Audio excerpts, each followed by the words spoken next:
Eesti Pank kavatseb kehtestada järgmise aasta alguses 3 nõuet, millest kommertspangad peavad eluasemelaenu andmisel lähtuma. Eesti Panga president Ardo Hansson, millised need nõuded on?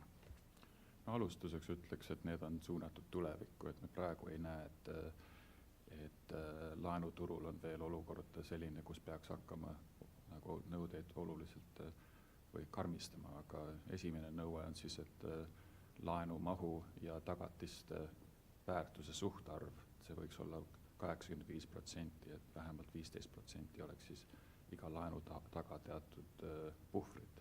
Teine nõue on siis, et laenuvõtja kõikide laenu- ja liisingumaksjate kohustused ei ületaks 50% tema netosissetulekut, mis on siis tema tavasissetulek, millest on maksud maha arvestatud.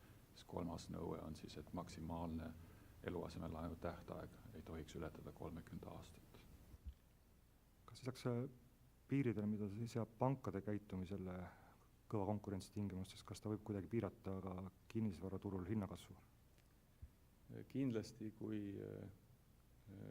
kinnisvaraturg elavneks ja laenu pakkumine suureneb, siis juhul, kui me piirame mingil määral laenude väljastamist võimaliku buumi tingimustes, siis vähema laenuraha voolamine kinnisvaraturule eeldatavasti ka aitab kinnisvaraturgu pisut jahutada. Ehk siis kokkuvõttes sellise raamistiku ja selliste reeglite olemasolu loodetavasti aitab siis ka kinnisvarahindade kõikumist pisut vähendada.